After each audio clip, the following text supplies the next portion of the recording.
आखिर वो खबर आई गई जिसका इंतज़ार था। भारत और ब्रिटेन के बीच में फ्री ट्रेड एग्रीमेंट हो गया है और अगर ये लागू होता है तो इसका फ़ायदा भारत में सबसे ज़्यादा किसको होगा? तो इसका जवाब है किसान। क्योंकि फ्री ट्रेड एग्रीमेंट होने के बाद ऐसी कई सारी चीज़ें हैं जिनका फ़ायदा किसानों को मिलेगा और ख़ास तौर पर जो केरल के हमारे जो लोग हैं या तमिलनाडु के लोग हैं जो मसालों का उत्पादन करते हैं उनको, और साथ ही चावल उगाने वाले यानी कि खासतौर पर बासमती चावल का उत्पादन करने वाले किसान। तो इन दो सेक्टर्स में यानी कि कृषि क्षेत्र में भारत के जो किसान हैं उनको सबसे ज़्यादा फ़ायदा होने वाला है। और अगर हम बात करें हल्दी की, बाजरे की, कटहल की, इन इनका उत्पादन करने वाले किसानों को भी ब्रिटेन के बाज़ार का एक्सेस मिलेगा और फिर वो ब्रिटेन से बाकी यूरोपियन कंट्री में भी जा सकते हैं। तो कुल मिला के अगर भारत और ब्रिटेन के बीच में जो FTA हुआ है, फ्री ट्रेड एग्रीमेंट हुआ है, इसकी बात करें तो इसका फ़ायदा भारत के किसानों को ज़रूर मिलने वाला है।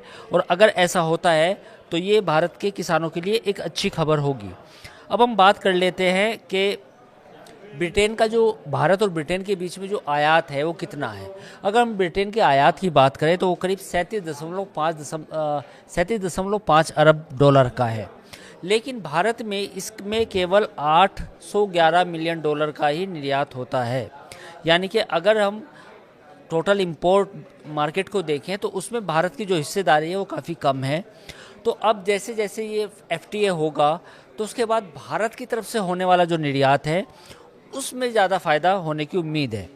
अब जिसमें जो चीज़ें ब्रिटेन जाएंगी उनके क्या हो सकती हैं, उसमें फल हो सकती हैं, सब्जियां हो सकती है, अनाज हो सकते हैं, अचार हो सकते हैं, मसाले हो सकते हैं, प्रोसेस्ड फूड हो सकते हैं और ख़ास तौर पर सी फूड भी हो सकते हैं।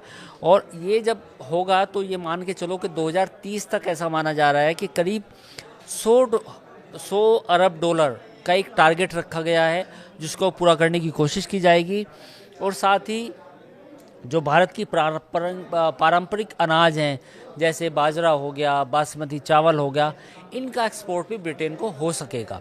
तो कुल मिला के अगर हम ये FTA को बाकी चीज़ों से अलग करके देखें तो कृषि क्षेत्र में भी भारत का जो निर्यात है ब्रिटेन को वो बढ़ेगा और साथ ही किसानों को जो इनकम है उनकी वो भी बढ़ सकती है। तो फिलहाल इस वीडियो में इतना ही। बाकी खबरों के लिए आप देखते रहिए न्यूज़ 18 का डिजिटल प्लेटफॉर्म।